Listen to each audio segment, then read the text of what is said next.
Infak, sedekah.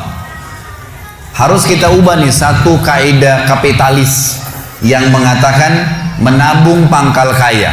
Maaf teman-teman yang suka nabung nih. Bukan saya larang nabung, bukan. Tapi dalam Islam bukan menabung pangkal kaya, tapi sedekah pangkal kaya. Nggak bisa ketemu antara nabung dengan sedekah, nggak bisa ketemu nih. Susah ketemunya. Karena sedekah disuruh keluarin, ini nabung disuruh simpan, gitu kan? Nggak bakal ketemu. Dalam Islam makin sering kita keluarkan di jalan Allah, makin terbuka tuh rezekinya. Ya, ini dalilnya banyak. Di antaranya hadis Bukhari, hadis Qudsi, di mana Allah Subhanahu wa taala berfirman, kata Nabi SAW, Allah berfirman, "Ya bna Adam, anfik alaih." Wahai anak Adam, berinfak dulu di jalanku, aku baru berinfak padamu. Sedekahin dulu, baru aku kasih kamu.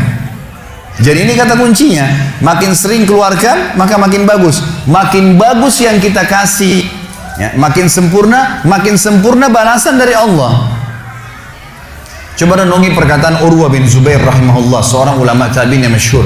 Urwah bin Zubair ini ayahnya namanya Zubair bin Awam, salah satu sahabat ya, dari 10 orang yang jamin masuk surga. Anaknya namanya Urwah, ulama besar gitu kan, dari tabi'in.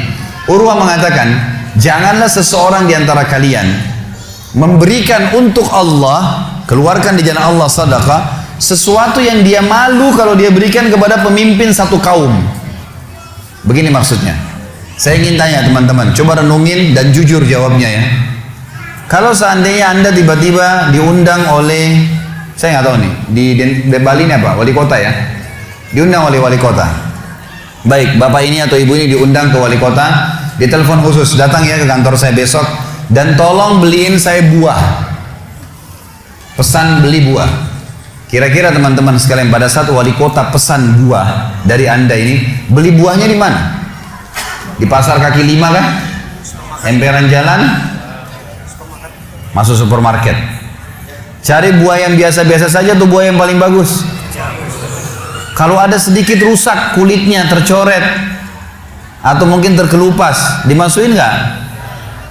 Setelah kita beli buah-buah yang paling bagus, yang paling mahal, ditaruh di kresek atau cari lalu tempat yang lain? Cari keranjang, pakai plastik, pakai kartu nama, luar biasa. Kenapa? Karena wali kota yang pesan. Coba teman-teman sekalian, kalau ibu Anda yang pesan, bapak yang pesan, nah beliin ayah, beliin ibu jeruk ya, buah. Beli di mana kira-kira? Di kaki 5. Kemudian penjualnya bilang, ini ada rusak sedikit, gak apa-apa, masukin aja. Pakai kresek tua ini, bekas ikan, udah gak apa-apa. Ini yang Urwah rahimahullah berkata, janganlah seseorang di antara kalian ya memberikan untuk Allah di jalan Allah. Orang tua kita tuh kalau bakti luar biasa pahalanya kan gitu. Yang kalian malu kalau kalian berikan kepada pemimpin satu kaum. Mestinya ibu ayah kita tuh dibuatin kayak tadi itu, malah lebih hebat daripada itu. Pilihin buah yang paling bagus, dikemas yang paling bagus dan seterusnya. Mestinya begitu. Tapi seperti itulah manusia, karena tidak paham teman-teman sekalian. Sesuatu yang dikeluarkan di jalan Allah akan mendatangkan respon rezeki yang banyak. Ini satu hal yang harus digarisbawahi, dan akan saya bacakan banyak sekali dalil berhubungan dengan masalah itu, di mana Allah Subhanahu wa taala menyuruh kita keluarkan. Ingat, makin baik kita berikan, makin baik juga respon dari Allah Subhanahu wa taala. Coba teman-teman muhasabah nih. Kalau celengan masjid lagi lewat dan Anda punya 1000 baru 1000 tua, yang mana ditaruh? 1000 tua. Kenapa 1000 tua yang ditaruh? Karena belum tahu nih, kalau saya berikan di jalan Allah, ini akan datang responnya. 1000 baru yang kita beli air mineral di luar sana, ini pemahaman yang salah. Ini yang kita mau lurusin malam ini nih. Mestinya teman-teman sekalian cari uang yang baru dikasih ke jalan Allah, yang tua dipakai belanja. Mestinya begitu. Karena makin baik kita berikan, maka makin baik responnya. Gitu kan? Makanya kata para ulama, siapa yang memberikan sesuatu yang baik pada Allah di jalan Allah, Allah akan balas dia dengan kebaikan. Saya akan angkat sebuah kisah teman-teman sekalian. Kisah seorang ulama tabi'in bernama Rabi' ibn Haytham rahimahullah. Rabi' ibn Haytham ini ulama yang sangat terkenal dengan kesolehannya, luar biasa kesolehannya orang ini. Jadi dia di akhir hidupnya, Rabi' ibn Haytham ini muridnya Abdullah bin Umar, muridnya Abu Musa al-Asy'ari, sahabat-sahabat yang mulia. Ini murid langsungnya, ulama tabi'in yang terkenal, Rabi' ibn Haytham. Rabi' ibn Haytham ini di akhir hidupnya sempat stroke setengah badan. Datanglah dua orang muridnya bertamu ke rumahnya, dan ini termasuk adab yang baik. Kalau teman-teman mendapatkan seorang alim ulama dan memang dia bersedia bisa didatangin, kunjungin, minta nasihat, atau ketemu minta nasihat, atau ada di pengajiannya lah. Mereka datang mengatakan, begitu masuk, kebetulan stroke setengah badan, bagian kiri tubuhnya stroke ini. Ada 4 kejadian di rumahnya pada saat itu. Yang pertama, pada saat muridnya masuk, muridnya berkata, wahai imam, imam ini kiai, ustadz, wahai imam, apa rahasianya, kenapa anda ini bisa mengontrol lisan anda? Tidak seperti ulama-ulama yang lain, masih kadang-kadang ngobrol-ngobrol kosong. Anda ini betul-betul, Rabi' ibn Haytham terkenal kalau ngomong nasihat, tanya kabar orang, gitu kan, Quran atau zikir, nggak ada yang lain.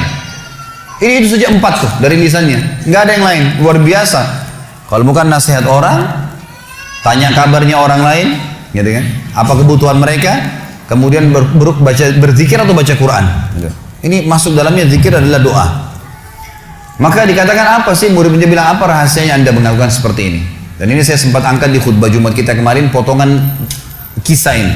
Maka Rabi' ibn Haytham mengatakan, wahai murid-muridku, apakah kalian sampai sekarang masih ragu ada Tuhan namanya Allah, dan kalian masih ragu di pundak kanan dan kiri kalian Allah telah letakkan malaikat yang akan mencatat amal baik dan amal buruk kalian, dan pasti demi Allah akan dibacakan dan dihisapkan untuk kalian di sana di akhirat nanti?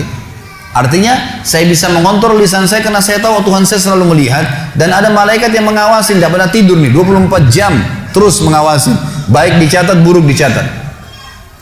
Lalu kemudian muridnya mengatakan, baiklah kalau gitu, dapat ilmu. Kejadian pada saat itu teman-teman sekalian yang lain adalah, yang kedua, baru mau ngobrol sama murid-muridnya, tiba-tiba anaknya Rabi' bin Haytham keluar dari dapur, masuk ke ruang tamu pamit. Anak laki-lakinya lalu berkata, wahai ayahku, semoga Allah senantiasa menjaga anda. Ibu saya membuatkan untuk anda makanan namanya halwa pada zaman itu. Halwa ini Bapak Ibu sekalian makanan yang mahal, bahannya susah, bahannya mahal, buatnya susah, lama diadon berjam-jam baru jadi, dan ini dimakan oleh pejabat-pejabat gitu. Rabi' bin Haytham rahimahullah ini punya ciri khas, mereka tidak pernah rewel.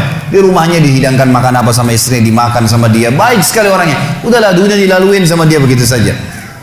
Maka anaknya datang dan mengatakan, wahai ayahku, ibuku membuatkan untuk anda halwa, makanan yang mahal bahannya dan juga susah buatnya. Tapi anaknya bilang, ibu saya buat halwa buat anda. Ibu saya berharap anda memakannya, gitu. Lalu kata Rabi' bin Haytham, baiklah, keluarkan aja. Dikeluarkanlah makanan tersebut. Lalu halwa ini dipotong-potong, karena kue yang bagus dan cukup besar, di nampan besar dipotong-potong. Baru saja Rabi' bin Haytham mau memegang dengan tangan kanannya, karena sebelah kirinya sakit, diambil sebelah kanan, kemudian dia kasih isyarat murid-muridnya untuk ambil juga. Baru mereka mau pegang, tiba-tiba pintu rumahnya ada yang ketuk, diketuk. Dia kasih isyarat anaknya, suruh buka pintu itu. Dibuka pintu itu. Anaknya pergi sana. Waktu dibuka teman-teman sekalian, ini ternyata yang ketuk pintu bukan orang biasa, orang yang luar biasa, orang gila, gitu kan. Jadi bukan orang yang peminta-minta biasa, orang yang luar biasa, orang yang selalu anggap ini udah deh, nggak usah dilayanin, nggak usah diajak ngomong, nggak usah diperhatikan, gitu kan. Orang gila ini ketuk pintu dengan pakaiannya yang lusuh, tidak pakai alas kaki, rambutnya berantakan, kasih isyarat minta makan. Rabi' ibn Haytham rahimahullah tunjuk anaknya, suruh datang, angkat nih halwa, kasih orang gila itu. Halwa nih, makanan yang mewah, kasih orang gila itu. Dibawa sama anaknya. Anaknya ini, Rabi' bin Haytham waktu bawa piring itu, niatnya ingin memberikan ke orang gila 1 potong, gitu kan. Begitu tiba depan pintu, orang gila lihat makanan enak, walaupun gila tahu juga ini makanan enak, gitu kan. Diambil sama dia piringnya. Diambil, dimakan semua. Dalam kisahnya dikatakan sampai air liurnya jatuh-jatuh di situ, dihabisin sama dia. Sudah habis teman-teman sekalian, apa yang terjadi? Orang gila nggak ngerti, dia nggak terima kasih, nggak apa, piringnya dilempar pergi. Anaknya Rabi' bin Haytham ini tahu nilainya makanan yang ibunya buat tadi. Diambil piring itu, ditutup pintunya, lalu dia kembali lagi. Kemudian dia bilang sama ayahnya, wahai ayahku, semoga Allah senantiasa menjaga anda. Sebelum saya lanjutkan kisah teman-teman sekalian, saya sarankan juga bahwa teman-teman di sini yang sudah punya anak, biasakan selalu menggunakan doa antara suami istri, dengan anak, itu penting sekali. Karena kata Nabi SAW, jangan ucapkan kata-kata doa yang bisa berbau doa buruk buat kalian, diri kalian, keluarga kalian, dan harta kalian. Karena bisa saja malaikat lewat dan mengaminkannya. Kita harus selalu doa yang baik gitu kan. Jadi Rabi' bin Haitham membiasakan anaknya untuk dilatih berdoa yang baik. Jadi selalu kalau mau minta tolong, nak semoga Allah menjagamu, ambilkan ayah ini. Nak semoga begini, semoga Allah menjagamu, semoga Allah berikan kau rezeki, ambilkan ayah seperti ini. Jadi selalu diikuti dengan doa. Anaknya pun terbiasa mendoakan ayahnya. Dalam kondisi anaknya jengkel karena perilaku si orang gila tadi, dia kembali dan masih sempat mengatakan, ayah semoga Allah menjaga anda. Tadi itu ayah yang minta-minta orang gila. Dia tidak mengerti nilainya makanan yang kita kasih. Kalau tadi anda suruh saya ke dapur, ngambil apa saja, roti lah, apalah, dia makan juga. Kenapa harus halwa yang ibu saya setengah mati buat, biayanya mahal, buatnya lama, gitu kan? Jadi anaknya butuh jawaban nih. Perhatikan apa jawabannya orang beriman kepada Allah dan tahu benar kata kunci bertambahnya rezeki justru dengan sedekah itu. Kata dia apa? Ya waladi illam yadri fallahu yadri. Baru dia baca ayat lan tanalul birra hatta tunfiqu mimma tuhibbun. Wahai anakku, kalau orang gila itu tidak tahu nilainya makanan yang kita kasih, nggak penting buat saya. Karena Allah tahu nilainya. Bukan dianya, tapi Allah tahu nilainya.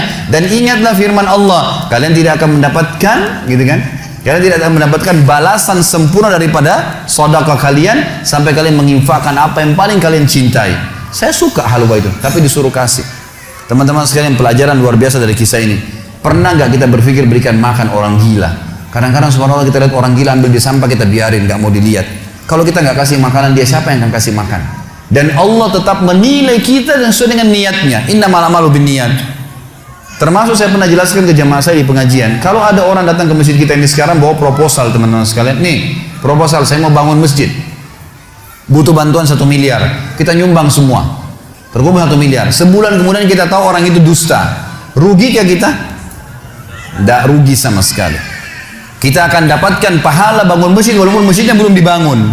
Karena innamal a'malu binniyat, gitu kan? Allah akan kasih begitu. Siapa yang niat mengerjakan satu perbuatan, niat dalam hatinya, belum dikerjakan dapat 1 pahala, dikerjakan diberikan pahala 10 kali lipat sampai 700 kali lipat, kata Nabi SAW. Jadi jelas sekali, gitu kan? Bagaimana Rabi' bin Haitham mengajarkan kepada kita bersedekah, teman-teman, sampai pada orang gila pun dikasih. Karena Allah akan menilai kebaikan itu. Bagaimana bisa kita tidak lakukan? Maka selesai kisah yang kedua. Kisah yang ketiga adalah muridnya mengatakan, wahai imam, apa nasihat anda? Apa nasihat anda untuk kami dalam masalah ibadah? Tentu yang jadi saksi bahasan tadi orang gila dikasih makan itu ya. Maka dia mengatakan waktu ditanya oleh muridnya apa nasihatnya dalam ibadah? Ibadah kami apa nasihatnya? Sholat, puasa, apa nasihat anda? Maka beliau mengatakan, alaikum bil asrar, rahasiakan amal soleh kalian. Jangan ceritakan sama siapapun. Kerjakan tapi jangan ceritakan. Udah. Allah sudah utuskan ada malaikat yang catat semua kebaikan, tidak dibayar, tidak pernah tidur, lengkap semua data-datanya hari kiamat. Semua dicatat. Rahasiakan amal soleh kalian, jangan ceritakan sama siapapun, jangan buka sama siapapun. Baik. Lalu kejadian terakhir di rumahnya adalah teman-teman sekalian, waktu itu terdengar azan duhur, stroke setengah badan. Lalu Rabi' bin Haitham ini saya sekarang berikan motivasi kepada teman-teman yang masih malas sholat di masjid. Rumah Allah harus didatangi teman-teman sekalian, fadilahnya sangat besar. Kata Nabi SAW, setiap orang ke masjid, setiap langkahnya mengangkat derajatnya 1 langkah, yang 1 langkah mengampuni dosanya. Setiap ke masjid dapat 1 istana di surga, dan pulang dari masjid 1 istana lagi. Hadis sahih semua menjelaskan masalah ini, gitu kan? Belum fadilah salat berjamaahnya, belum terbangun ukhuwah, belum dan seterusnya. Belum lagi hadis Nabi SAW, siapa yang tidak kehilangan takbiratul ihram pertama imam selama 40 hari, dia akan selamat dari akan diselamatkan dari sifat kemunafikan. Banyak fadilahnya. Rabi' bin Haitham rahimahullah stroke setengah badan teman-teman sekalian. Lalu dia dengar azan duhur, dia kasih isyarat anaknya sudah tahu, suruh datang. Anaknya lalu menopang tubuhnya dia yang sebelah kanan, minta diantar ke masjid. Stroke setengah badan dan sudah sangat tua. Lalu muridnya bilang, saya lalu kemudian membantu menopang tubuhnya yang stroke, dan demi Allah untuk kami membawanya ke masjid, kakinya yang stroke terseret di tanah. Lalu saya bisikin di tengah jalan, imam, hai kiai, hai guru, anda kan punya rukhsah, punya keringanan, sholat aja di rumah, stroke, tua, susah, gitu kan. Lebih baik sholat di rumah. Apa kata dia? Orang beriman tidak mengenal stroke kah, sakit keras kah, ibadah kepada Allah nggak terganggu nih. Kata dia, wahai muridku, aku mendengarkan dengan kupingku ini azan, hayya 'alas shalah, hayya 'alal falah. Ayo salat, ayo mendapatkan kemenangan dari Allah, hanya melalui lisan muadzin saja. Karena semua muadzin sama mengucapkan, mau orang Afrika, mau orang Arab, mau orang Melayu, azannya sama. Hayya 'alas shalah, hayya 'alal falah. Allah memanggil saya mengatakan, ayo sholat, pencipta langit dan bumi, ayo mendapatkan kemenangan. Lalu saya sholat di rumah saya, demi Allah saya akan datangi masjid walaupun saya merangkak. Luar biasa nih, ya, keimanan membuat seseorang stroke pun bisa beribadah kepada Allah.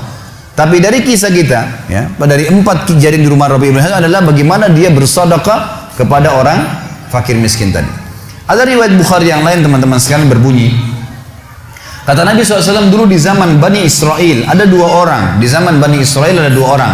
2 orang ini bersahabat, dua-duanya punya kebun. Dua-duanya punya kebun. Kebun ini mereka lagi nunggu hujan dan satu negeri itu belum turun hujan. Tiba-tiba si A sama si B. Si A ini melihat ada awan, kata Nabi SAW, lewat di atas kebunnya. Dan terdengar suara dari awan itu berkata, turunkanlah hujan di kebunnya fulan, kebun temannya dia di sebelah. Maka dia bilang, kata Nabi SAW, orang ini pun mengikuti awan tersebut. Ternyata betul, awan itu menggumpul semuanya di atas kebun temannya, hujan. Tapi cuma kebun temannya, yang lain nggak kena hujan.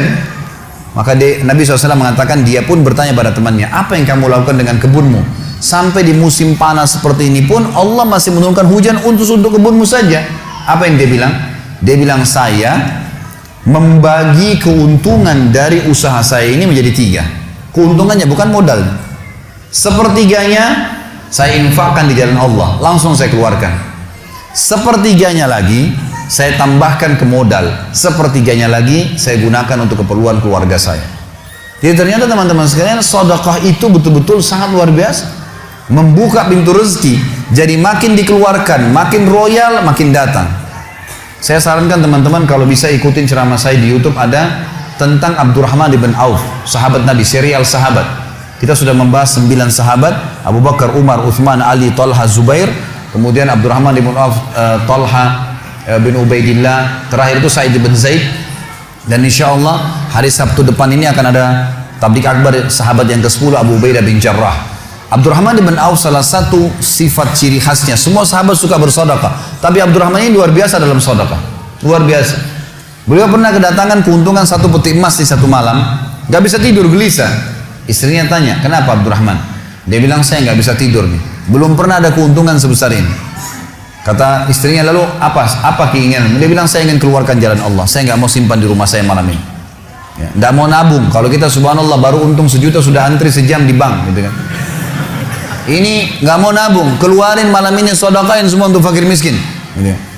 Istrinya juga solehah, nggak seperti sebagian muslimah. Maaf, saya nggak singgung muslimah di belakang sana. Tapi ada orang begitu, suaminya dapat untung, sebelum disedekahin, sebelum kasih orang tuanya, sebentar dulu, jatah saya mana? Gitu. Ini enggak, istrinya mengatakan sedekahin, ayo kita sama-sama. Dibungkuslah emas-emas itu, koin-koin emas, dirham emas itu, kemudian dibagiin, habis. Subhanallah, karena ikhlasnya mensedekahkan semua keuntungan malam itu, besok dalam riwayat saya dikatakan datang 2 peti keuntungan dengan produk yang sama. 2 peti emas dikeluarin sama Abdurrahman, 2 peti emas. Hari ketiga datang 3 peti keuntungan. Dikeluarkan hari keempat datang 4 peti. Begitu terus sampai Abdurrahman memiliki sebuah gudang penuh dengan emas. Waktu Abdurrahman radhiyallahu anhu meninggal dunia, waktu mau dibagi warisannya, itu emas-emasnya saking sudah ditumpuk-tumpuk sampai melengket satu sama yang lain. Waktu mau dipisahin, dibagi, itu harus pakai kampak. Dan yang mengkampak itu tangannya sampai memar, luka. Gitu. Saking banyaknya. Selalu sedekah. Setiap hari beli 33 budak dibebasin. Setiap hari beli budak bebasin. Setiap hari datangkan 30 kafilah, ya 30 ekor unta untuk diparkir, ditaruh di tengah-tengah jalan Madinah. Lalu pegawainya berteriak, Abdurrahman membagi-bagi buat kalian, silakan, semua ambil kebutuhannya. Luar biasa gitu. Kita subhanallah kadang-kadang bersedekah, kalau orang datang itu pun masih perhitungan, gitu kan. Ini nggak sengaja cari orang yang butuh lalu dikasih. Maka lihat bagaimana mereka memahami tentang masalah sedekah ini, teman-teman sekalian. Dalam hadis yang dikatakan sedekah tutfi'u ghadabur rahman, sedekah itu bisa meredam murkanya Allah. Keluarin, jangan ragu dengan masalah sedekah itu. Karena itu kata kunci datangnya rezeki. Mari kita dengarkan ayatnya. Yang pertama adalah surah Al-Baqarah, surah nomor 2 ayat 254. Allah Subhanahu wa taala berfirman, Al-Baqarah 254, A'udzu billahi minasyaitonir rajim, ya ayyuhalladzina amanu, hai orang-orang yang telah beriman pada Allah, anfiku, keluarkan mimma razaqnakum, dari apa yang telah kami berikan untuk kalian rezeki, min qabli an ya'ti yaumun la bay'un fihi wala khullatun wala syafa'ah wal kafiruna humudz zalimun. Sebelum datang hari nanti kalian menyesal, nggak ada lagi hari transaksi, nggak ada lagi kasih sayang, tidak ada lagi pertolongan, hari kiamat. Teman-teman sekalian, maaf kalau anda punya rezeki banyak di rekening, masya Allah, bagus. Tapi usahakan selalu ada sedekahnya, karena kalau kita biarkan numpuk, kita cuma bangga di angka tulisan, di print bukunya, oh iya banyaknya 2 miliar, 10 miliar, kita cuma bangga dengan angka. Apa yang mau dibanggain? Pada saat antum meninggal, kalau antum tidak sedekahkan, teman-teman sekalian, tidak punya masjid yang dibangun, nggak punya kegiatan amal jariah, nggak pernah punya sesuatu buat dia infakkan sebenarnya, gitu kan? Maka pastikan orang seperti ini akan menyesal pada saat meninggal. Coba ya saya sedekahin dulu.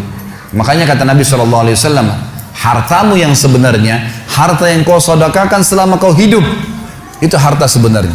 Dan harta yang bukan sebenarnya yang kau habiskan beli makanan dan pakaian, habis semua. Yang kau sedekahin. Seorang ulama salaf dulu pernah ditanya, setiap dia dapat keuntungan selalu sedekahin, dapat keuntungan selalu sedekahin, selalu sedekahin. Dipakai untuk kebutuhan keluarganya, sisanya sedekah, nggak ditabung sama dia, dihabisin. Maka pada saat ya ada teman-temannya kumpul di rumahnya lalu berkata, wahai fulan, apa kok nggak sayang hasil kerimatmu, bukannya ditabung malah dikeluarin terus? Kok nggak sayang sama hartamu tuh? Kata dia apa? Justru saya sayang sama harta saya. Karena saya sayang, jadi saya mau bawa harta saya sampai di akhirat. Ini sedekah saya bawa sampai di akhirat. Kalau saya simpan di sini, saya cuma tabung untuk dunia saja. Gitu. Jadi lihat bagaimana mereka memahami tentang masalah sedekah itu. Kemudian dikatakan, dan orang-orang kafir, mereka lah orang-orang yang zalim. Mereka tidak mau sedekah, maka mereka zalim sebenarnya. Kemudian surah Ibrahim, surah nomor 14 ayat 31 sampai 34. Allah Subhanahu wa taala berfirman, A'udzu billahi minasyaitonir rajim, qul li ibadiyalladzina amanu. Katakanlah hai Muhammad kepada hamba-hamba saya yang telah mengaku beriman, yuqimus shalah, mereka mendirikan salat, jaga salat 5 waktu mereka, salat-salat sunnah mereka, wa yunfiku, dan mereka bersedekah, menginfakkan, mimma razaqnahum, dari apa yang kami menjadikan sebagai rezeki buat mereka, sirran wa alaniyah, baik sembunyi-sembunyi ataupun terang-terangan. Karena kadang-kadang kalau ada orang minta di pinggir jalan, kita nggak mungkin sembunyikan, tinggal mengontrol supaya tidak riya saja. Min qabli an ya'tiya yaumun la bay'un fihi wala khilal, sebelum datang hari tidak lagi transaksi, nggak bisa lagi kita keluarkan uang kita. Di akhirat nggak laku lagi rupiah, nggak laku lagi dolar, nggak laku lagi pound sterling, nggak ada lagi semua itu. Yang laku adalah yang sudah disedekahkan selama di dunia. Sebelum datang hari yang tidak ada transaksi dan tidak ada lagi persahabatan. Allahul ladzi khalaqas samawati wal ard, yang menyuruh kalian sholat tadi dan menginfakkan apa yang kalian telah diberikan adalah Allah yang telah menciptakan seluruh langit dan bumi. Wa anzala minas samai ma'a, dan telah menurunkan dari langit air. Fa akhraja bihi minas samarati rizqan lakum, lalu dengan air hujan itu dia tumbuhkan buah-buahan sehingga kalian bisa menjadikannya sebagai rezeki kalian, menutupi kebutuhan kalian. Wa sakhkhara lakumul fulka litajriya fil bahri bi amri, yang menyuruh kalian sholat dan berinfak itu adalah Tuhan Allah yang telah menundukkan lautan sehingga bahtera-bahtera kalian bisa meraung di atasnya. Wa sakhkhara lakumul anhar, juga yang telah menundukkan sungai-sungai buat kalian, bisa dilewatin atasnya, bisa diambil ikan-ikan dan seterusnya yang ada di dalam lautan dan sungai itu. Wa sakhkhara lakumus syamsa wal qamara daibain, dan juga yang menyuruh kalian sholat dan menginfakkan harta kalian adalah yang telah membuat, yang menundukkan matahari dan bulan yang rutin terus menerus setiap pagi dan malam silih berganti untuk memenuhi kebutuhan kalian. Wa sakhkhara lakumul laila wan nahar, dan menundukkan juga buat kalian malam untuk istirahat dan siang untuk bekerja. Wa atakum min kulli ma sa'altumu, dan juga dia akan memberikan semua apa yang kalian minta kepadanya. Wa in ta'uddu ni'matallahi la tuhsuha, kalau kalian ingin menghitung-hitung nikmat Allah maka kalian tidak akan mampu. Innal insana la zalumun kafar, Sesungguhnya manusia itu zalum, zalim, kafar, kufur, gitu kan? Dikatakan dalam sebuah hadis kata Nabi SAW, manusia itu kufur. Kalau dia dikasih, ya, kalau Allah tahan rezekinya, maka dia terus menerus berdoa, terus menerus mengeluh, dan pada saat Allah kasih dia pelit untuk tidak keluarkan. Bagaimana bisa dia menganggap punya? Siapa di antara anda yang menganggap apa yang dia miliki sekarang punya dia? Mungkin kita semua mengatakan, oh ini rumah saya, ini mobil saya, ini punya saya, ini baju saya. Itu perkataan kita cuma simbolik di dunia. Buktinya pada saat kita meninggal, dibungkus dengan kain kafan, semewah apapun mobil tidak bakal ikut ke liang lahat, rumah tidak masuk liang lahat, nggak ada ceritanya. Kita masuk semua jadi warisan tuh. Itu buktinya. Lahir tanpa pakaian, masuk kuburan juga dengan satu lembar pakaian. Gitu. Berarti bukan milik kita. Maka kesempatan kita memperbanyak amal sedekah kita, sehingga memang mendapatkan pahala yang besar. Dan sekali lagi bahasan kita, sedekah mendatangkan rezeki yang banyak.